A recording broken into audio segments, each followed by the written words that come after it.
Esto es Reporte Morelos en quien resulta responsable.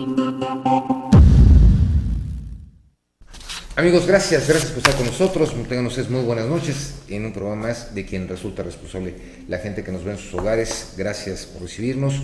Y la gente que nos escucha por el 90.3, gracias. Y bueno, antes de platicarles, vamos a tener un tema muy interesante que va a ser, hoy es el Día Internacional de las Mujeres Indígenas, vamos a tocar el tema de las mujeres indígenas. Y bueno, tengo el gusto de saludar a Briseida Velasco, como siempre, gusto saludarte, Bris. Igualmente, Federico Mayorga, muy buenas noches. Bueno, ya es viernes. Ya es viernes. Ya, por fin. Hasta sonríes. Sí, claro. Qué bueno. No. Y tenemos también en el estudio a la licenciada Mercedes Ortiz Vera, su directora de Educación Básica de los Servicios de Educación del INEA. Entonces, bueno, pues va a ser interesante que nos platique qué está haciendo con las mujeres indígenas. Y tenemos a Jessica Arellano con el reporte de Morelos. Jessica, con el gusto de saludarte, buenas noches. Federico, muy buenas noches aquí al auditorio y pues informarte que el regidor de Hacienda del Ayuntamiento de Cuernavaca, Valdemar Castañeda Trujillo, informó que en la última sesión de Cabildo se pidió que se dé continuidad al tema de sancionar a la regidora encargada de la Comisión de Igualdad y Equidad de Género, Tania Valentina Rodríguez, debido a que en lo que va del año solo ha cumplido con un 10% de asistencia a las sesiones de Cabildo, además de que se solicitó revisar los justificantes que ha presentado esta regidora. Valdemar Castañeda dijo que como regidores tienen la responsabilidad mínima de asistir a las sesiones de Cabildo, por lo que se ha propuesto descontarle de su sueldo las faltas. Fíjate, pero que en los próximos días se tome una determinación al respecto. Fíjate qué triste, ¿no? Oye, sí, estamos en una posición de que se está hablando de los salarios mínimos, del incremento, y los señores regidores lo que cobran, y además la responsabilidad que tienen con la ciudadanía, pero simplemente no les importa. Entonces yo creo que, hay que tener un poquito de vergüenza, de ética. Aquí en alguna ocasión estuvo con nosotros, no le fue muy bien, las críticas del programa fueron muy fuertes, sobre todo de todos nuestros televidentes y radioescuchas, y bueno, realmente si no está de acuerdo, no quiere estar como regidora, tan sencillo, presentar su renuncia y punto, porque qué pena cobrar sin realmente trabajar. Pero fíjate, me estás hablando del 10% de asistencias en lo que va en este año, y apenas van a pensar a ver si le descuentan. No se vale, ¿no? Pero eso sí, que no fue un simple mortal, porque simplemente te descuentan y al tercer día te dan de baja. No, y además dijeras, el trabajo que hace un regidor es así de desgastante, de mucho esfuerzo, por Dios, o sea, nada más van y se sientan y ya, ¿qué es lo que hacen? Por eso, ¿no? pero Y imagínate, el van apenas a ver si los justificantes y para pagarle. Entonces, pues igual esos justificantes son chocolates, ¿no? Sí, seguro. Qué pena, ¿no? Vergüenza. Pero la semana que entra vamos a tocar sobre el salario de los funcionarios, para que, hagamos un poquito de coraje todos, ¿no? Sí. No, pues es que imagínate, o sea, medio trabajan y lo que ganan. Así es. Y la gente que sale de las 4 o 5 de la mañana de sus casas con jornadas para llegar de 8 o 12 horas pesadas, donde es físico el trabajo. Y gana el salario mínimo. Pues así lamentablemente así están las cosas, Jessica. ¿Qué otra cosa tenemos, Jessy? Pues el día de hoy, en conferencia de prensa, integrantes del Consejo para el Desarrollo de las Artes de Morelos, integrado por artistas locales de las artes escénicas, pues se unieron para la elaboración de un plan de desarrollo cultural para hacérselo llegar en breve al gobernador. Patricia Vázquez indicó que buscan integrarse a las acciones de reconstrucción del tejido social, impartiendo talleres que mantengan a niños y jóvenes ocupados en las disciplinas artísticas. Sin embargo, precisó que desafortunadamente la actual secretaria de Cultura, Cristina Feiles, ha dejado de lado a los artistas locales, dándole prioridad a otros artistas de otras partes, inclusive extranjeros, ni tampoco ha bajado recursos para beneficiar al sector local. Indicó que los artistas locales no tienen acceso a los pocos espacios culturales que existen en Morelos, y cuando los quieren ocupar, pues les cobran una renta demasiado alta, como es el Cine Morelos, donde tendrían que pagar pues alrededor de 35,000 pesos por cada presentación. Finalmente, los artistas indicaron que esperan que el gobernador regrese de su viaje de Colombia para poderle hacer entrega de este plan de desarrollo cultural. Y bueno, pues tenemos también la otra, ¿no? Que ahorita el gobernador se encuentra en Colombia y que buscará que la Gendarmería de Colombia capacite a los cuerpos élite en Morelos, ¿no? Así es, también informarte pues que sobre este tema, hoy en conferencia de prensa el secretario de Gobierno Jorge Meseguer indicó que la presencia del gobernador de Graco Ramírez y el comisionado de seguridad Alberto Capella es con la finalidad de firmar un acuerdo de declaración de intención Morelos Colombia, con el cual la Policía Nacional de Colombia capacitará a grupos policiales de élite de la entidad en materia de investigación criminal, prevención, reducción de la presencia del crimen organizado en drogas y secuestro. El acuerdo fue firmado por el director de la Policía Nacional de Colombia, el general Rodolfo Palomino, y el comisionado de seguridad en Morelos, Alberto Capella. Bueno, pues Jessy, gracias por la información, excelente fin de semana y estamos al pendiente. Gracias, igualmente. Gracias. Continuamos en Quien Resulta Responsable. Esto fue Reporte Morelos, en Quien Resulta Responsable. Esto es Quien Resulte Responsable, un programa de información y denuncia para una sociedad que dice: ya basta de impunidad, corrupción y falta de respuesta. Federico Mayorga y un grupo de profesionales de la comunicación presentan temas de actualidad, análisis y entrevistas a personajes de la vida pública. Quien resulte responsable. Periodismo de investigación, crítica y denuncia. Amigos, gracias por continuar con nosotros en Quien Resulta Responsable. Briseida Velasco, le damos la bienvenida nuevamente a la licenciada Mercedes Ortiz Vera, su directora de Educación Básica de los Servicios de Educación del INEA, Instituto Estatal de Educación para Adultos. Y bueno, Día Internacional de la Mujer Indígena. Así es. Fíjate que realmente es poco lo que se habla. Cuando se acercan elecciones es cuando se habla de todo lo que está pasando, de pobreza, en fin, de todo ello. Y se acercan a estos grupos, ¿no? Sí, pero fíjate que a nivel Latinoamérica existen más de 26 millones de mujeres indígenas. O sea, ¿qué está pasando o por qué estamos llegando a esas posturas? Es lamentable todavía ver cómo hay el trueque por la mujer indígena. Sí, todavía existe. O sea, estamos en el siglo XXI. Así es. Y desgraciadamente se siguen dando esas prácticas aquí en México. Aquí en México y en diferentes partes del mundo. En el mundo, ¿qué porcentaje tenemos de mujeres indígenas? De mujeres indígenas, a ver, permítame, por aquí lo tengo. No 16... No, es 186 millones 186. Mujeres indígenas en el mundo. En México son 6.7 millones de mujeres indígenas. ¿Y en Latinoamérica? Y en Latinoamérica son 26.5 millones. O sea, qué lamentable. Qué lamentable. A mí me preocupa realmente qué está haciendo la ONU, realmente qué están haciendo los diferentes jefes de Estado, realmente para combatir todo esto. Es preocupante que en México todavía se dé ese trueque por un ser humano que ya tiene, o sea, que no tiene la posibilidad de poder decidir con quién estar. Claro. No, digo, ya existen las leyes, antes ¿no? Podríamos. No, bueno, pero acuerda que son bajo sus costumbres, son pueblos que obviamente la ley es la del pueblo. Pero como ya en una sociedad en la que estamos... No, pero no puede rebasarla. Una ley no puede rebasar una costumbre. Se rige bajo sus propias leyes y costumbres. Sí. Y así es como está determinado. Pero vamos, no es posible que puedas agarrar, desde antes de que nazcan, ya están dadas y ya están negociados la entrega de la mujer, o muchas veces por animales, por vacas, sí, te cambian a la mujer. Sí. Y la mujer no es un artículo, no es un objeto como claro. tal. Entonces yo me pregunto, yo sé que se tienen que regir bajo sus propias costumbres, pero sí tenemos que sí, ir modificando, ¿no? Tenemos que ir cambiando todo esto, porque no es posible que en el siglo XXI estemos viviendo esto.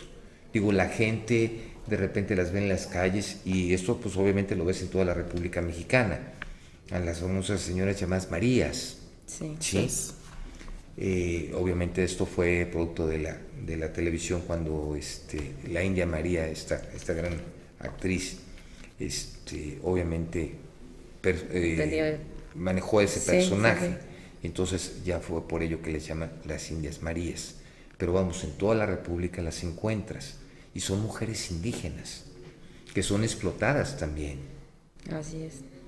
Digo, porque el hecho de que hables de que en México tenemos más de 6 millones de mujeres indígenas, es impresionante cuando estás hablando del siglo XXI. Claro. Y a nivel mundial me y en dejaste las condiciones sorprendido. en las que se encuentran, ¿no? Y en las condiciones, pero imagínate, a nivel mundial de lo que estamos hablando. Sí, 186 millones. Fíjate que hubo, yo quiero antes de agarrar e iniciar, hubo un sondeo que hizo Edgar Avilés, que fue una comunidad indígena. No sé si lo tenemos preparado. Lo tenemos preparado en el siguiente bloque. Bueno, no, que ya está, lo tenemos. Nada más sí, bueno, para agarrar y poder hacer la introducción. Vamos con el reportaje de Edgar Avilés.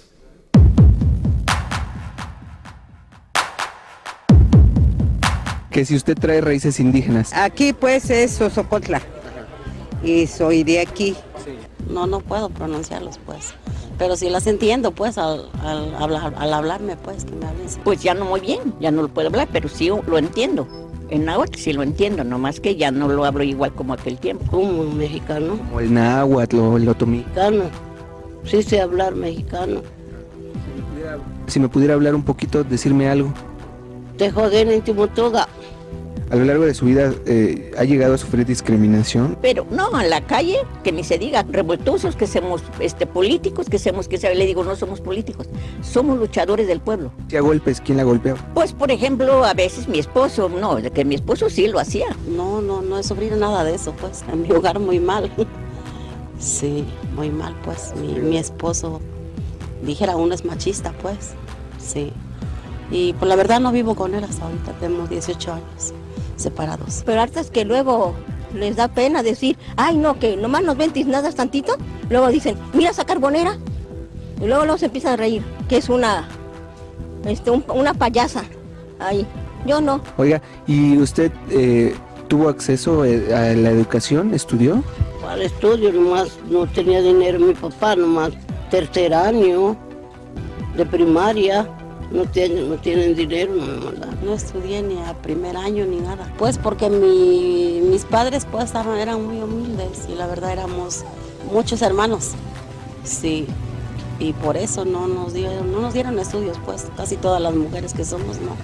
Yo no tengo educación, no tuve escuela, ni jardín tuve. Si jardín tuviera, sería diferente, pero yo ni jardín, porque faltaba de economía a mis padres, no tenían lo que tenían, teníamos que salir a trabajar al campo. Hasta tercer año de secundaria nada más. Nada, ni primaria, me quedé huérfana de 13 años. Nomás mi madre a los 16 o 20 años falleció mi papá. Híjole, veo esto, amigos, y me da muchísima tristeza y coraje. ¿Dónde están nuestros impuestos? ¿Dónde están todos aquellos secretarios de educación pública? ¿Dónde están todas esas dependencias que han dejado de hacer su trabajo? Vemos que no se les ha ayudado. Además, bueno, aquí en México se habla de una pobreza, pero, o sea, hay pobreza en México, en el país, ¿no? Pobreza extrema. Sí, pero este sector de la sociedad, estos indígenas, es otro sector mucho más pobre que el pobre. Entonces, sí es realmente preocupante, ¿no? Que no se les dé la atención que deben, porque al final de cuentas también... Aquí el problema es que en base a sus usos y costumbres, digo, primero, ellos, en las diferentes comunidades se manejan 2 o 3 religiones y van siendo fanáticos de ella. Y entonces eso crea cierta rivalidad en estos grupos indígenas. Digo, lo hemos visto en Chiapas, lo hemos visto en diferentes partes de la República, los problemas que existen dentro de esas comunidades. Pero a mí me preocupa, que es gente ya mayor y que no se les esté dando el apoyo para que se les enseñe a leer, a escribir. ¿Qué está pasando? INEA Ese es uno de sus propósitos y bueno, primero agradecer la oportunidad a mi institución de estar en este espacio a nombre de mi directora general, la ingeniera Silvia de Granda. Y bueno, el propósito principal de la INEA es promover la educación básica, alfabetización primaria y secundaria. Eso comprende educación básica a personas mayores de 15 años que no tuvieron la oportunidad de asistir a la escuela, de aprender a leer y escribir. Eso es lo que está haciendo la INEA en el Estado, atender a toda esta población y sobre todo a las mujeres, porque el rezago educativo se concentra más en mujeres. Digo, es que lo estamos viendo, pero aquí el problema, vamos, porque se sigue creyendo eso de que, bueno, tú estás para el hogar y para sí, qué necesitas. Pero vamos, ¿no? Pero ellas lo que hacen muchas veces cuando tienen al esposo, ellas son las que salen a trabajar. Así es. Ellas son las que salen a trabajar. El hombre se va al campo, se va con los cuates, digo, y esa es la postura, sí, y es una posición muy marcada en cuanto al machismo. Pero aquí el problema, vimos, esto está en Sosocotla, y no han llegado ustedes allá. Digo, sí, estamos allá. Mire, yo le voy a decir una cosa, el reportaje que hicimos el día de hoy fue al azar. Ah, bien, fue al azar, el mercado, y vamos, de las 4 o 5 gentes que se preguntaron, ninguna tiene estudios. Bien, sí. El hecho de que la gente asista a nuestros círculos de estudio, a nuestros puntos de encuentro, a las plazas comunitarias, que son las unidades operativas donde ofrecemos los servicios educativos, no es fácil. La gente, para muchos de ellos no es una prioridad asistir a la escuela. Les tenemos que crear la necesidad y es cuando también ellos requieren un documento, si estamos hablando de hombres, y que ya les están pidiendo un centro de trabajo, el certificado de la primaria o de la secundaria, es cuando ellos se acercan. Nosotros trabajamos fuertemente con jóvenes que salen del sistema escolarizado, que son dados de baja, y bueno, esa es también parte de la población fuerte que atendemos, pero también atendemos a muchas mujeres, madres de familia, trabajadoras, y en Sosocotla tenemos una plaza comunitaria, que es un servicio con computadoras que ofrecemos, donde hay círculos de estudio, donde asisten los pobladores de la región. Y bueno, sí atendemos a bastantes mujeres en Sosocotla. Quizás las que se ¿Cuántos habitantes tiene Sosocotla? No ¿A cuántos habitantes están ustedes atendiendo? Atendiendo alrededor de 800 en esa plaza comunitaria. En esa plaza comunitaria. En esa plaza comunitaria. Ni siquiera el 5%, ni el 2% de los habitantes. Sí. Ellos son los que se acercan a ustedes hacen un tipo de campaña, ¿cómo es el proceso? Nosotros hacemos campañas de invitación, se promueven los servicios educativos, quizás con carteles, con altavoces, invitando directamente a los padres de familia que asisten a las escuelas a dejar a sus hijos, a invitarlos a que participen en los servicios educativos de la INEA, en los servicios de salud también nos acercamos y estamos ahí, trabajamos muy de cerca con el programa Oportunidades, con todas las beneficiarias del programa Oportunidades. Sí, pero no es suficiente. No es suficiente porque, digo, obviamente aquí lo que pasa y me queda muy claro, es una política pública que lamentablemente cada sexenio cambia. Cada sexenio hay esto que se hizo el año pasado, ya no sirve, vamos a empezar de ceros y vamos de nuevo. Viene otro proyecto, se termina y vamos de cero. O sea, y cada proyecto no hay una continuidad como tal. Sí, no, bueno, estos programas deberían de ser de raíz, supongo, ¿no? O sea, de que los niños indígenas tengan acceso a la educación, que de los mismos, ¿no? Niños indígenas. Porque ya a un adulto creo que es como un poco complicado porque sus prioridades son otras. Totalmente. Entonces, sostener a la aunque familia. Lo quiera, sus creencias y además son otras. Personas muy inteligentes, y la sus verdad, creencias son otras. Pero aún así sí, no es Pero aquí el problema es que no hay una continuidad en esto, ¿sí? El hecho que estemos hablando, digo ya a nivel Latinoamérica, a nivel mundial, y a nivel nacional, y eso es, vamos, la fuente que nos está dando esa nota es INEGI, pero vamos, 6.5 millones. Estamos hablando de muchísima gente. Entonces, si de esos 6.5 millones estemos hablando de que el 3% se esté alfabetizando, es nada. Quiero comentar que los programas de la INEA sí han tenido continuidad en estos últimos años y hemos venido con diferentes sexenios. El rezago educativo que hay en el Estado es aproximadamente la tercera parte de la población. Sí, una tercera parte de la población. Es muchísimo. Sí, el rezago se centra en personas jóvenes que van de los 20 a los 35 años y son los que están estudiando principalmente con nosotros la secundaria. Ciertamente también se ubica mucho el rezago en las mujeres, y también atendemos a un buen número de mujeres en las diferentes comunidades de nuestro estado. Pero no es suficiente. No es suficiente. Ahorita estamos impulsando la campaña nacional de alfabetización, que va a ser permanente, y en la que estamos desplegando varias figuras. Pero, sí, yo lo entiendo, pero mire, digo, porque obviamente pues eso es un programa federal, ¿de acuerdo? Y sí, pero vamos, se rige por un programa federal. Ustedes son una delegación, en este caso, como tal. Somos Instituto Estatal. ¿De acuerdo? Pero son delegación y obviamente se rigen bajo lo que es el INEA como tal, a nivel federal, ¿de acuerdo? Bajo los lineamientos. Pero, vamos, a nivel federal no se ha hecho ni lo bastante. Simplemente el otro día que la directora estábamos preguntando cuántos empleados tienen. Y eso dice, perdón, o sea, el presupuesto que tienen, perdón, es así. Sí, es poco. O sea, vamos, entonces, si no hay los recursos, ¿cómo queremos? Ni el personal, porque obviamente todo lo están haciendo con gente que quiere ayudar. Sí, se trabaja con personal voluntario, tenemos personal institucional y se hacen grandes esfuerzos. Pero es mínimo.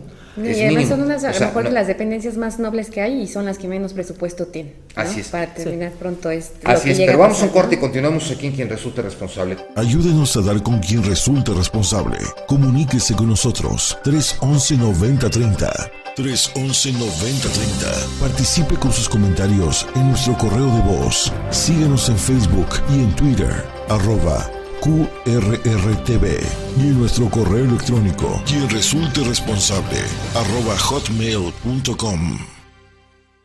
Regresamos a Quien Resulte Responsable. Síguenos en Facebook y Twitter. Correo electrónico quien resulte responsable @hotmail.com. Gracias, amigos, por continuar con nosotros con Quien Resulte Responsable. Estamos platicando aquí en el corte que lamentablemente sí el presupuesto que se da para esto es nada, ¿no? Sí, pues comparado para realmente la labor titánica que se tiene que hacer, porque realmente sí, o sea, sí estamos viendo un gran número de la población, o sea, también hablamos de un sector indígena, pero también de la población que vive en ciudad que quedó sin estudios, ¿no? De una u otra forma. Entonces, es un gran número de adultos que necesitan o que ya no cumplieron con su educación básica, ¿no? Entonces se les complica al tener poco personal, poco presupuesto. Pues es que volvemos mientras, a lo mismo. A ver, porque los diputados les bajen los sueldos, estaría muy bien eso, ¿no? Que el sueldo de la señora regidora pues lo pasaran a Linea, ¿no? La mitad, por ejemplo, ¿no? Sí, no, yo creo que, ¿no? Y se reconocería más la labor que hacen ellos que esta señora que... pero lo triste de todo esto es que no sucede, Brice. Esto es lo triste. Y vamos, si queremos... Yo me acuerdo que hace muchos años, no muchos años, hará aproximadamente unos 7, 8 años, pasaban personal de Linea a las empresas para buscar cómo capacitar al personal. Todavía lo hacemos, todavía lo atendemos. Bueno, pues en la empresa de usted tiene 6, 7 años que hay muchas empresas que no los recibimos, que no tenemos la oportunidad. Después me da el nombre de su empresa. Con mucho gusto. Y ahí estaremos. Pero sí, vamos, sí es importante.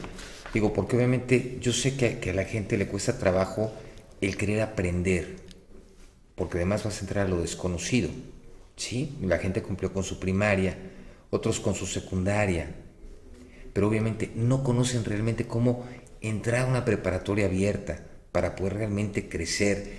Vamos, mucha gente lo que quiere es aprender mejor un oficio. Claro, porque ellos, la necesidad es más fuerte, ¿no? Volvemos a lo mismo, la necesidad. Entonces, ¿qué pasaría si estos trabajos de Linea fueran acompañados de un oficio? Llámale albañilería, llámale plomería, llámale carpintería, ¿sí? Donde les vas a enseñar 2 cosas y esa gente la vas a hacer más productiva y esa gente va a poder llevar un mayor sustento a casa. Yo no sé, y de veras... Quiero agregar algo en relación a lo que comenta el licenciado Mayorga. Dentro de la currícula de Linea tenemos módulos básicos que se estudian porque tienen los contenidos básicos para poder acreditar los niveles educativos, pero también contamos con módulos diversificados y estos módulos diversificados dan respuesta a diversas necesidades que tienen los educandos o los estudiantes que que nosotros atendemos, y entonces eligen esos módulos de acuerdo a su ocupación o a su necesidad. Por ejemplo, tenemos algunos módulos para alguien que tenga una tienda y que atienda a su negocio, así se llama el módulo, mi negocio. Empiezo a buscar chamba, es otro de los módulos. Tenemos varios módulos en los que se les da herramientas a las personas jóvenes y adultas para impulsar un negocio también. Sí, pero aquí lo importante, yo puedo entender, vamos, mira, no es algo que esté haciendo mal Linea como tal, es la falta de presupuesto y de proyección que tiene Linea como tal. Y obviamente porque ustedes a nivel estatal pueden hacer lo humanamente posible y lo están haciendo, pero sin embargo no es suficiente. Bien. ¿Sí? O sea, no tienen los recursos, no tienen el personal.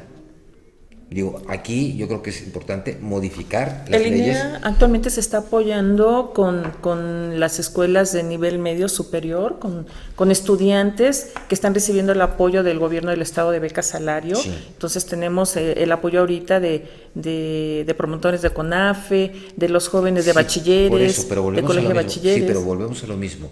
Son promotores que están haciendo su servicio social por esa beca salario que están recibiendo, ¿de acuerdo? Y obviamente qué bueno que se pueda tener esa oportunidad para decir, ok, me vas a tener que dar un servicio a cambio de esto, y eso es lo que están haciendo, ¿sí? Pero lamentablemente, digo, esos muchachos obviamente pueden hacer, lo están haciendo con la mayor dedicación, ser promotores como tal, tratar de enseñarles como anteriormente el Servicio Militar Nacional, pues era primero marchar, y ya después era llevarse a los chavos, sí, para empezar a darles clases a las gentes que no tienen educación, vamos, como tal, que no son letrados, sí, pero si aparte de ello, vamos, ok, ustedes hacen mi negocio, padrísimo, que los enseñen a cómo manejar un negocio, vamos, desde el punto de vista de quién, sí, porque cada negocio es diferente, cada negocio es distinto. Una tienda no es lo mismo una tienda que usted encuentra en una zona centro que la tienda de trueque, porque todavía, hay tiendas de trueque, sí, en estas comunidades existe el trueque, sí, y es muy distinto porque nosotros no tenemos ni los usos ni las costumbres de ellos, sí, podemos de alguna manera ser hasta ofensivos en una propuesta, sí, porque acuérdense que ellos tienen hasta su mismo curandero, tienen obviamente a la gente que pues es el que les va guiando en qué hacer, ¿sí? Pero el poder tener la oportunidad de poder ingresar a sus comunidades y poderles, hoy por hoy, digo, muchos de ellos viven en la sierra, manejar todo esto sustentable que existe para poderlos ayudar, que conozcan más, que puedan, muchos se dedican a lo que es la siembra, otros se dedican también a la madera, otros al cultivo de las frutas, de las verduras, y es lo que agarran y lo que salen a vender. Yo también siento que luego es mucho el choque de que llega a pasarles, ¿no? Son un sector de la sociedad rezagado, ¿no? Discriminado aún. Discriminado, yo diría que discriminado todavía. Entonces, al llegar a una ciudad, ¿no? Donde efectivamente no tuviste acceso a la educación básica, o sea, ya no hablemos de la media superior y demás, sino la básica, donde que alguien sepa escribir su nombre o leer por lo menos un párrafo. Hay gente que de verdad no lo sabe hacer. Entonces llega a una ciudad, enfrentarte a todos. Y lo rechazas, claro, lo rechazas. A que seas discriminado, a que pues no sabes leer. ¿Cuántas de ellas llegan a trabajar a casas particulares y ni siquiera les pagan? O sea, para ello tenemos el módulo Tu Casa Mi Empleo, donde se les dan herramientas a las trabajadoras domésticas para poder empoderarse y saber defenderse ante su patrona. O sea, el problema es que si te estoy dando casa y te estoy dando comida. No, qué horror. Y sucede, sucede lamentablemente. Vamos, existe el abuso. Y otra de las cosas, acuérdate que ellas estaban, educadas para tener hijos, para hacer la comida y vámonos. No tenían derecho a voz ni voto. No tienen derecho. Y eso es otra de las cosas que es triste, que las cosas han ido cambiando, sí, pero no lo suficiente. Digo, aquí lo importante, porque yo me imagino el trabajo de ellos cuando quieren llegar a capacitar a la gente se cierra. Digo, y al momento que tú les dices, es que queremos, y ok, al principio los escucha, y yo, ¿para qué quiero? Sí, en una ocasión, yo estaba platicando con con una persona, digo, un señor, yo creo que unos 45, 50 años, que llegó a la oficina a pedir trabajo. Obviamente pues no tienen la primaria, ni mucho menos. Y oye, ¿a usted no le interesaría esto? ¿Y para qué quiero aprender? Sí, Gente que ha aprendido se ha hecho mala. Sí, también el concepto que tiene, el ¿no? concepto que sí, tiene. claro, porque pues si ven a las personas dedicándose a la política y lo único que hacen gente que aprende, ¿no? Es mala. Es triste, es una realidad. Sí, pero vamos, es que existe también esa inocencia todavía en ellos. Sí, bueno, yo Digo, tú los has tratado un poquito más. Yo he tratado muy de cerca, no estoy directamente con las personas en los círculos de estudio, pero las personas cuando van aprendiendo, incorporan nuevos conocimientos, la gente se transforma, pero se transforma positivamente porque pero cambia su realidad. Es buena, ¿estás de acuerdo? Sí, la gente es buena y quiere aprender, tiene necesidad. Realmente es algo maravilloso cuando alguien aprende a leer, claro, a escribir, quieren tomar un libro, sí, o su nombre. Nosotros estamos trabajando muy de cerca con personas, como lo decías hace un momento, Brice, personas que llegan a los campamentos de cortadores de caña y que llegan hablando su lengua madre y que con nosotros son bilingües porque también saben hablar el español y saben inglés. Hablar su lengua. No, llegan a hablar algunos inglés. Bueno, lo vemos con los vendedores claro. en el no Plaza de Armas. Ellos saben más inglés. Y vete a la zona rosa, y vete a Monterrey, vete a Guadalajara, vete a León, Tijuana, digo, mucha gente. Adriana Sánchez, a lo mejor no está llegando o tal vez no saben apilar el presupuesto. Son muchas las necesidades y no se cubre lo mínimo. Hay muchas personas que no saben leer, muchos son adultos mayores. Ese es el problema, que muchos son adultos mayores y se les dificulta un poco más o es más difícil motivarlos, convencerlos. ¿O para qué? Exactamente. Digo, ya nos dicen, ¿para qué? Sí, ya lo tengo que saber, ya lo sé. Sí. Y entonces el analfabetismo en nuestro estado se concentra mucho en personas de la tercera edad. Pero no nada más en el estado, el problema es que no nada más, vamos, es a nivel nacional. Sí, esa es una realidad. ¿Qué se está haciendo? ¿Qué se está haciendo realmente? Pues ahí está el INEA ahorita atendiendo a esta población.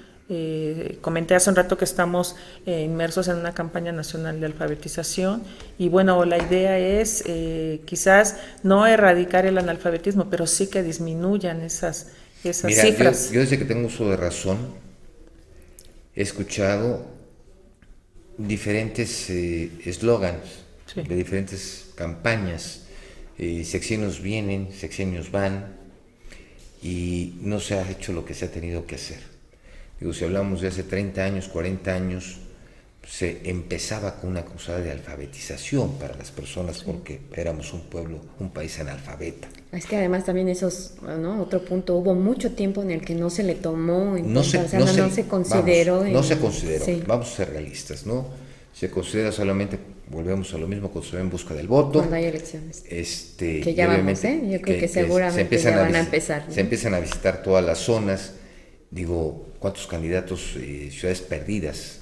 Sí, llegan de repente, aparecen obviamente para buscar esa posición del voto. Y que también se aprovechan, yo creo que de una u otra forma también eso los políticos lo saben administrar muy bien, ¿no? Porque la gente luego de repente, no, pues yo no sé leer, ¿no? Entonces ellos llegan como partido político, no, pues cuando vayas a votar, te muestran una boletita y dices, entonces tú tachas ¿no? Y así, o sea, sí se ha dado de esos casos, ¿no? Seguramente. Realmente vergüenza. Seguramente, pero yo creo que ahí está la labor del INEA con un presupuesto bajo o alto, pero... No, es un presupuesto bajo. Es un presupuesto bajo. Realmente para lo que se necesita hacer a nivel nacional, digo, es un presupuesto bajo lo que se recibe por lo que, para lo que se recibe por estados. Yo creo que el personal del INEA, el personal institucional, tiene muy puesta la camiseta, sabemos cuál es nuestra tarea.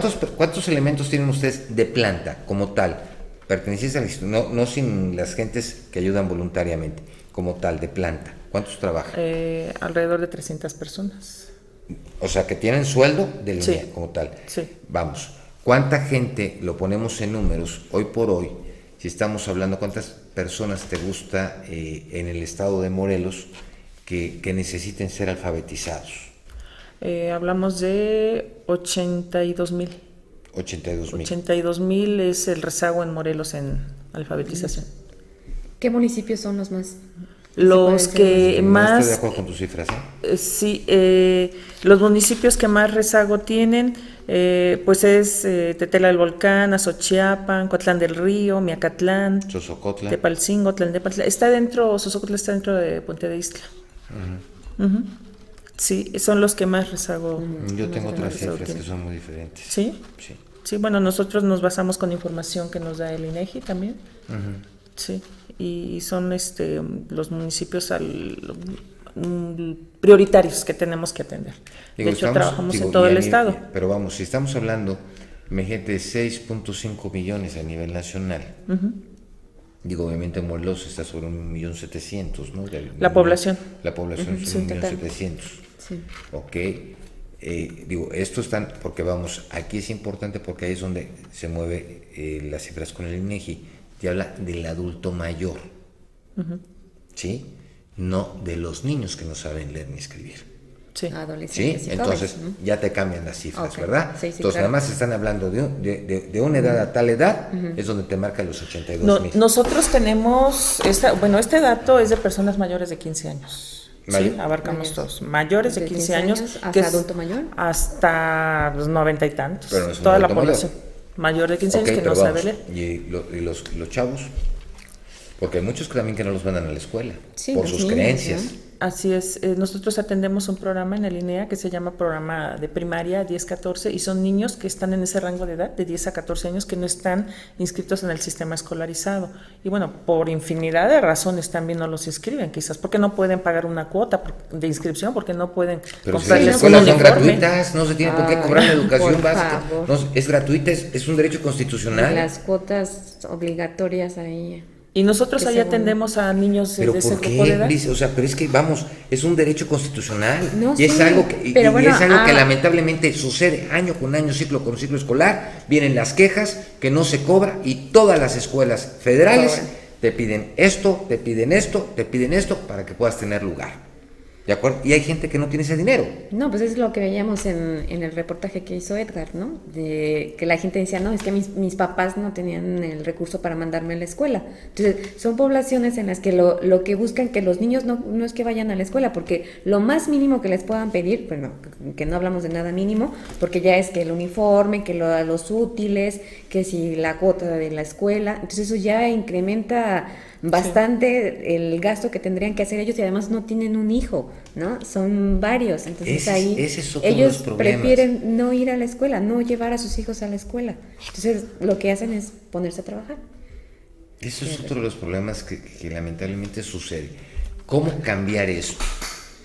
Porque aquí es importante, ¿cómo cambiarlo?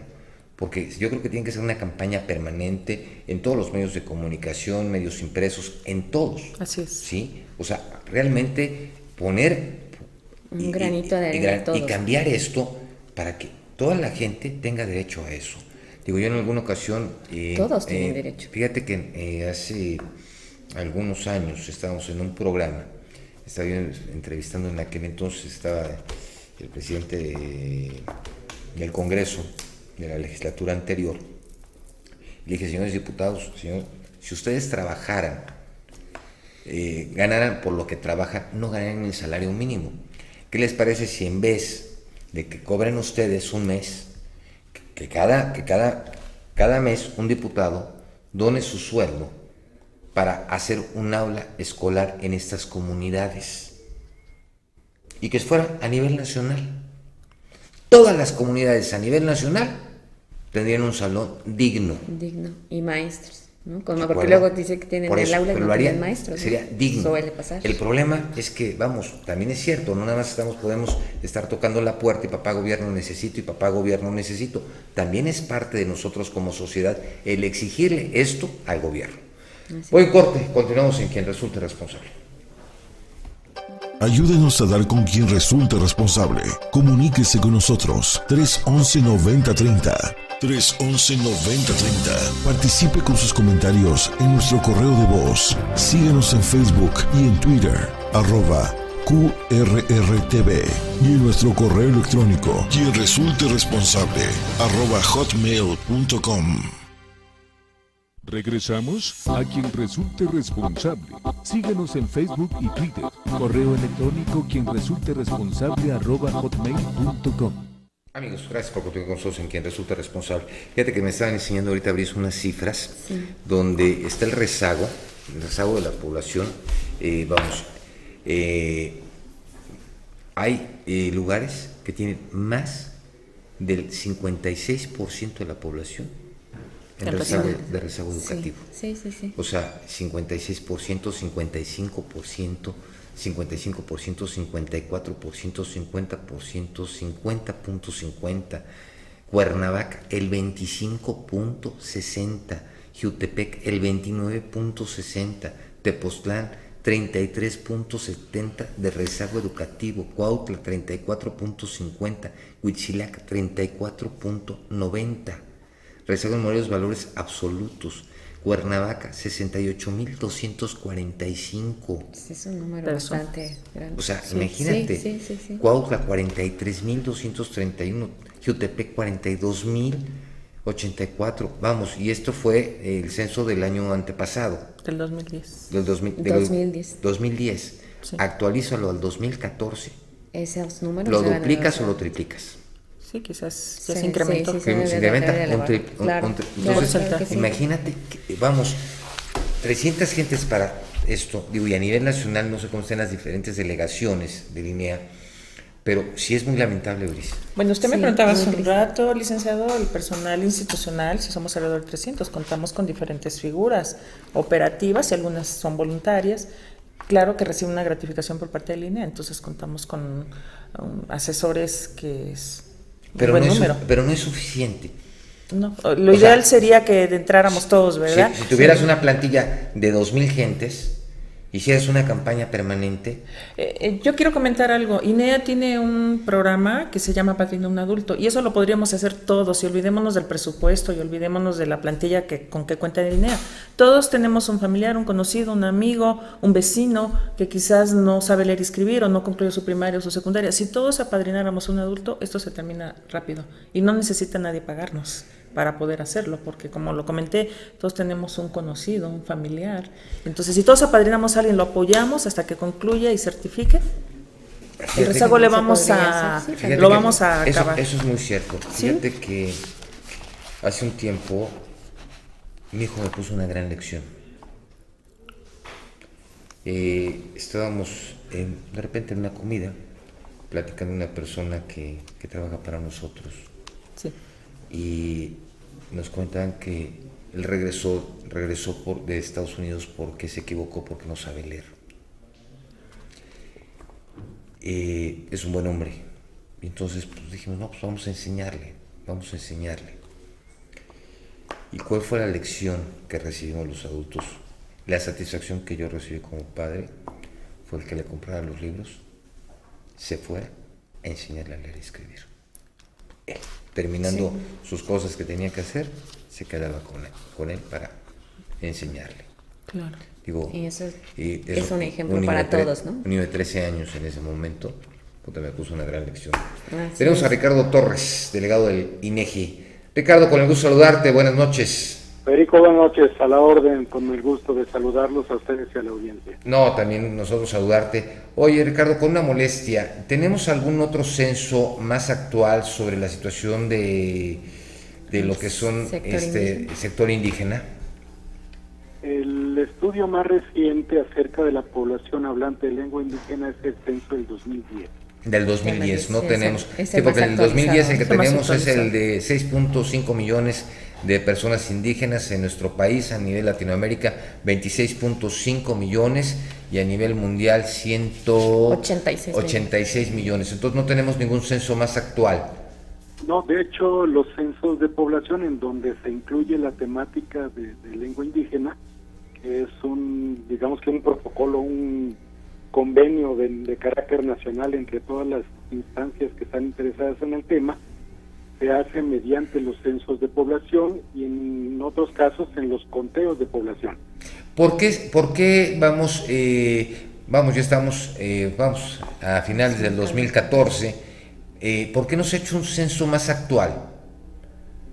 Mira, en cuanto a los programas de información sociodemográfica que se tienen programados en todo el país, históricamente hablando desde 1790, 1895 y a partir del 10, cada 10 años, se ubica el censo de población como el instrumento para la medición más universal sobre la temática, en este caso de la habla de lengua indígena, y sobre esa base se hacen una serie más de análisis y desarrollos temáticos, pero el punto de referencia que se considera a nivel nacional y obviamente de carácter internacional son los censos de población. Y entonces cada 10 años. Cada 10 años, y bueno, tuvimos el conteo de población del 95 y del 2005 para poder actualizar los indicadores, y ahora en el 2015 hay elecciones en 2006. Vamos a desarrollar lo que se denomina encuesta intercensal, en la cual precisamente la población hablante de lengua indígena se va a actualizar, y en este caso, bueno, pues ya para el primer trimestre del próximo año, bueno, lo vamos a desarrollar durante el 2015 y ya a finales de ese mismo año vamos a poder obtener resultados actualizados a través de esta encuesta. Oye, Ricardo, casualmente siempre es en época de elecciones cuando se hacen estos censos. Pues no necesariamente, fíjate que en el 2005 el conteo ¿Hubo elecciones en el 2006? Se hizo en octubre, en 2010 se hizo en febrero, y ahora en el 2015 se va a hacer en el primer trimestre de... Por eso, elecciones hay en julio. Sin embargo, no está empatado necesariamente con una periodicidad electoral. Son criterios de carácter internacional para hacer comparable la información y poder tener lo que acabas de comentar, es muy importante a nivel latinoamericano, a nivel mundial, a nivel nacional y a nivel estatal y por municipio tiene la posibilidad de ser comparables. De ahí que las fechas que se definen en este tipo de programas tienen que ver con aspectos puramente conceptuales que ya tienen pues una historia bastante antigua en todo el país, en todo el continente y en todo el mundo. Bueno, pues te agradecemos mucho, don Ricardo Torres Carreto, coordinador regional del INEGI, por la información. Te agradecemos mucho y un saludo. Federico, a la orden, muy buenas noches. Gracias. Un abrazo. Pero fíjate, es que, dice que no es electorero, pero vas juntando fechitas. Un poco, sí. No quiero pensar mal, ¿eh? No quiero pensar mal, ni echar mi mente a volar, ni mucho menos, o sea, quiero ser un poquito más, Bueno, mensurado. Estamos hablando mucho de que la educación es tan importante. Yo tengo aquí un dato de la Comisión Nacional de Derechos Humanos, donde señala que hay 8.334 indígenas en cárceles mexicanos. Este sector... Ese es otro punto, sí, un punto muy importante, que se deja muchas veces a la ligera, pero no es posible. No han sido, o sea, sentenciados ni procesados, o bueno, más bien los encarcelan y ahí los dejan, porque no hay abogados que se decidan a hablar el dialecto, porque son personas que no hablan español. Entonces, hablan su dialecto y pues como no hay abogados que los entiendan, ahí los dejan. Realmente eso no puedo creer y no doy crédito que suceda. Y es un dato que da la Comisión de Derechos Humanos. Sí, nacional. Ese dato es de la Comisión Nacional de Derechos Humanos. 8.334 indígenas. Y la mayoría de estos no ha podido avanzar su proceso porque hablan un dialecto, no saben escribir, no saben leer y no hay abogado que los defienda. Muy triste. No, me deja sin palabras. Es una realidad. O sea, todas las vejaciones que reciben. Imagina. Además, no sabes qué tal si son inocentes y nada, porque pues no les entienden en su dialecto. Bueno, pero que no fuera Florán Cassés, porque la dejaron libre, ¿no? Ay, por Dios. No fuera político que se roba millones de pesos y anda tan feliz por el mundo, ¿no? Luego hasta nacionalidad les dan de otro país. También. Y regresan sin problemas. Sí, todo fuera como eso. ¿Qué te parece si nos despedimos del 90.3, Luis? Sí, pues bonito fin de semana. A la gente del 90.3. Gracias por escucharnos. Ya saben, si toman no maneje, cuídense. Hasta la próxima y continuamos aquí con ustedes en KW. Gracias. Es que es triste. Ayúdenos a dar con quien resulte responsable. Comuníquese con nosotros. 311-9030.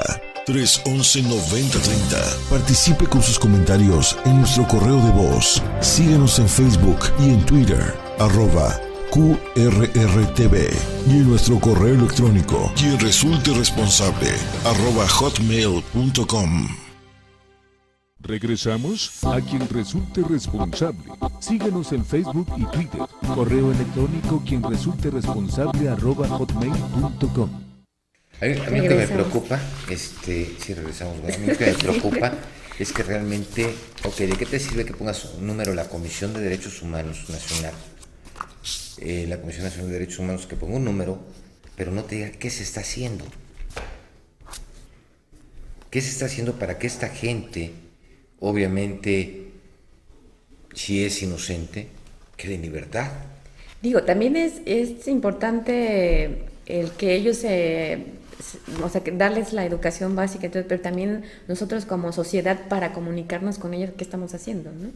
Que esta población, siguen conservando su dialecto. Ellos han tenido que hacer el esfuerzo, como han sido sus posibilidades para comunicarse con nosotros. Nosotros hemos invadido sí. sus espacios. Así es. Nosotros hemos invadido su privacidad. Nosotros, todas sus costumbres, usos y todo. Costumbres. Digo, vamos, de diferentes zonas, porque hay también unidades, comunidades que es porque les conviene nada más lo de sus costumbres, ¿verdad? Digo, por ejemplo, en Morelos tienes Ocotepec, digo, nada más es porque les conviene, y bueno, en fin, ¿no? Pero vamos, sí realmente hay gente de la sierra, que realmente, digo, para ellos, por ejemplo, el otro día lo estaba viendo en un reportaje, ¿no? Para ellos, una de sus creencias es fumar el peyote, ¿sí? Y lo traen, y los detuvieron, porque obviamente pues es un delito.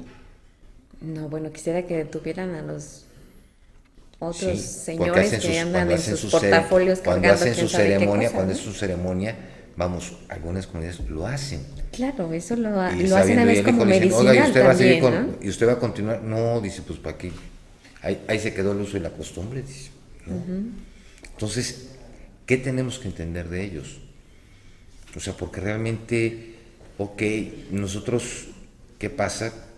Digo, obviamente somos una civilización diferente. Nosotros, pero realmente creo que 5, 10 pasos más atrás de estas personas, ¿no? En cuanto a sensibilidad, en muchos aspectos como seres humanos. En su sencillez. Así es. En su humildad. En valores que ya nosotros como sociedad en esta ciudad hemos perdido, ¿no? Los hemos perdido ¿por qué situación? Esa es la pregunta. Sí. Tenemos a Analicia Osorio en Veracruz. Nuestra corresponsal en Veracruz. Analicia Osorio en Veracruz, te damos la bienvenida. Ya, nuestra corresponsal de Veracruz. Gusto saludarte, buenas noches.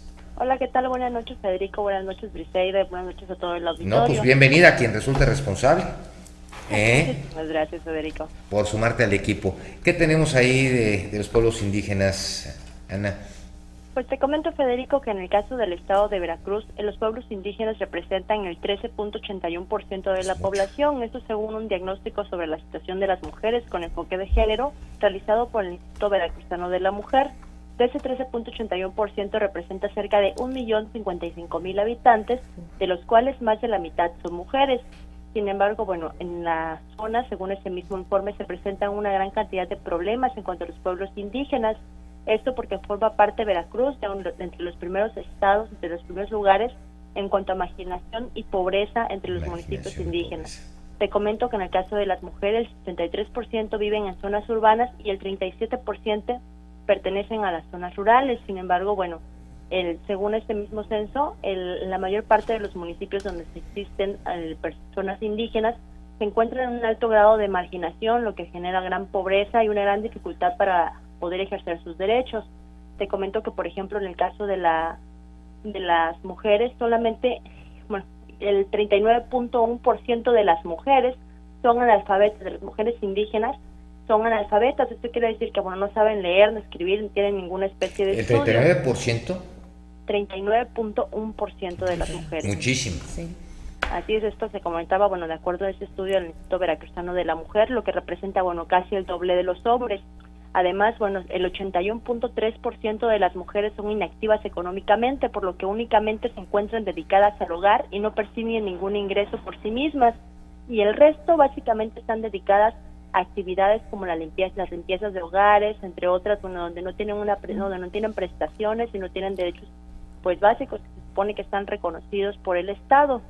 Bueno, a pesar de las altas leyes de la alta cantidad de leyes que se han realizado en el Estado de Veracruz en esta materia de protección a los derechos de los indígenas y a los derechos de las mujeres, te comento que según, bueno, diversas asociaciones civiles, inclusive la diputada local con la Comisión de Equidad de Género, Mónica Robles Barajas, señalaba que, bueno, entre los principales problemas a los que se enfrentan las mujeres indígenas en el Estado de Veracruz es la educación, porque ya como ya te comentaba, bueno, una muy baja cantidad tiene estudios, y es el acceso a la salud. Esto porque, bueno, los centros de salud y los hospitales se encuentran muy retirados de las poblaciones indígenas, por lo tanto deben enfrentar grandes distancias para poder llegar a los diferentes sitios donde podrían ser atendidas, lo que ha generado algunos casos de violencia obstétrica, entre otros. Que comento, bueno, que de acuerdo con el Observatorio de Mortalidad Materna, el traslado de mujeres embarazadas de sus casas hacia los hospitales donde pueden ser atendidas es el principal problema de maternidad en zonas indígenas del Estado de Veracruz. Sí, además, perdón, Alicia, es que también es otro problema, los servicios de salud en esas comunidades no llegan. Así es, como te comentaba, bueno, aquí se han registrado algunos casos en los que inclusive, bueno, las personas, sobre todo en cuanto a emergencias obstétricas, las mujeres indígenas son remitidas a un centro de salud y a otro, sin embargo, bueno, no tienen el equipo, el material, no está el doctor, en lo que demoran en llegar a los centros de salud hasta que llegan a las grandes ciudades donde se encuentran los hospitales. Además, bueno, entre otras situaciones, también las mujeres indígenas se enfrentan a la anticoncepción forzada. Esto es porque en los centros de salud, sin siquiera preguntarles o sin siquiera informarles acerca de los sistemas de anticoncepción, les colocan algunos métodos preservativos, inclusive les hacen las operaciones como la salpingoclasia, sin, bueno, darles a conocer en realidad sus derechos. Esto, bueno, ha habido varios casos documentados en el Estado en el que, bueno, se documentan este tipo de violencias obstétricas, inclusive denunciadas por algunas asociaciones civiles, y se siguen presentando. Alicia, ¿te puedo pedir un favor? Mira, nos queda ya un minuto para salir del aire. Te voy a pedir un favor, documentame toda esta información, porque yo creo que sí es importante que hagamos un programa relacionado a esto, porque sí es importante que se respete los derechos de todo ser humano. Digo, y obviamente no por el hecho de que no tengan conocimientos se abuse de esta manera, porque nadie puede determinar lo que tú quieres hacer con tu vida y con tu cuerpo. Digo, eso es un hecho real, y obviamente que se abuse de esa manera no es correcto. ¿Te parece si nos apoyas con esa información? Claro que sí. Bueno, pues te damos la bienvenida como corresponsal de Veracruz, y te mandamos un fuerte abrazo y excelente fin de semana, y saludos a todo Veracruz. Muchas gracias, Federico, muchas gracias, Briseida. Gracias. Hasta luego, buenas noches. Buenas noches. Qué lamentable, es que fíjate hasta dónde llegamos, ¿no? Sí. Bueno, ya creo que nos queda muy poco tiempo. Igual si nos proporciona alguna página. De línea, mira, me están pasando, por ejemplo, la gente que quiera capacitarse, está en Cuernavaca, Huitzilac, está en Avenida Morelos Sur, número 64, Colonia Chipitlán, con el teléfono 310-1562. Entonces, la gente que guste, pues por favor, ahí les van a dar en dónde los van a poder atender. Está en Avenida Morelos Sur, número 64, Colonia Chipitlán. Repito el teléfono, 777-310-1562. Eso, y ahí los van a mandar a donde ellos necesiten. Pues le damos las gracias por haber estado con nosotros. Gracias a ustedes por la oportunidad. Ortiz Vera. Briseida Velasco, excelente fin de semana. Esos ojitos tapatíos que trae Briseida, ¿verdad? Bueno. Sí, va a ser un excelente fin de semana. Ya sabes, si toma no maneje, cuídese. Buenas noches. Hasta luego. Esto fue Quien Resulte Responsable. Periodismo de investigación crítica y denuncia sin censura. Hasta la próxima, donde continuaremos buscando a quien resulte responsable.